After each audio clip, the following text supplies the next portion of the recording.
एक बार एक शिकारी शिकार करने के लिए जंगल में पहुंचा।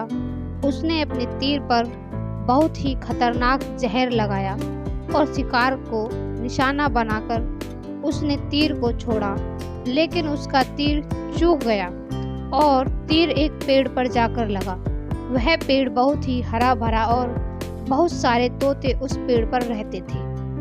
जैसे ही वह जहरीला तीर उस पेड़ पर जाकर लगा, वह पेड़ धीरे धीरे सूखने लगा और उस पेड़ पर जो भी तोते रहते थे वह एक एक करके उस पेड़ को छोड़कर जाने लगे। उस बड़े से पेड़ के कोटर में एक बहुत ही बूढ़ा तोता रहता था, जो बहुत ही धर्मात्मा और अच्छे मन का था। सभी तोते उस पेड़ को छोड़कर जाने लगे, लेकिन वह बूढ़ा तोता जाता था, दाना लेकर आता और उस कोटर में आकर बैठ जाता, परंतु उस पेड़ को छोड़ने को तैयार नहीं था।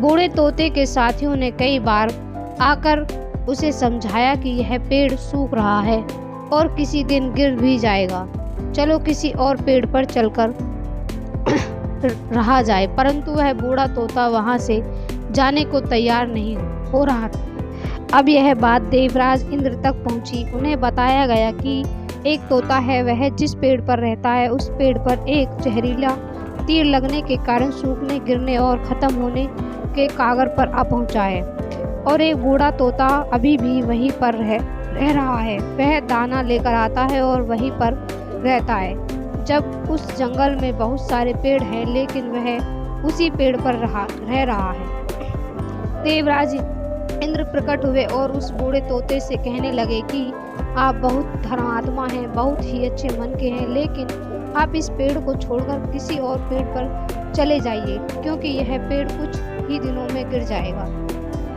तालाब के पास में बहुत से बड़े बड़े हरे भरे पेड़ हैं, बड़े बड़े कोटर हैं, उन पेड़ों पर फल भी लगे हुए हैं, उन्हें वहीं पर तोड़कर खा सकते हैं, परंतु यहाँ से आप चले जाइए। तोता बोला, माफ कीजिएगा, इस पेड़ ने मुझे जीवन दिया है, शिकारियों से मेरी रक्षा की है, हर मौसम में मेरा साथ रहा है, यह कोटर मेरा घर है, यहाँ मैं पला बड़ा हूँ, इस पेड़ को मैं छोड़कर कैसे जा सकता हूँ? इस पर संकट आया है तो क्या मैं इसे छोड़कर चला जाऊँ?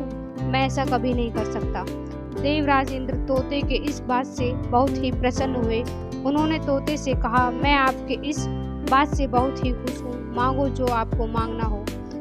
उस बूढ़े तोते ने कहा, मुझे बस इतना मांगना है कि जिस पेड़ ने मुझे जन्म दिया है, जहाँ मैं रहा पला बड़ा, जिसे आप मेरा जन्मभूमि कह सकते हो, आप इसे फिर से वैसे ही हरा भरा कर दो जैसे यह था। देवराज इंद्र ने अमृत से उस पेड़ को सींच दिया और पहले की तरह हरा भरा कर दिया। अब वापस से उस पेड़ पर आकर के बाकी तोते रहने लगे। वह बूढ़ा तोता कुछ समय तक और जिंदा रहा, फिर उसकी मृत्यु हो गई और वह स्वर्ग में चला गया।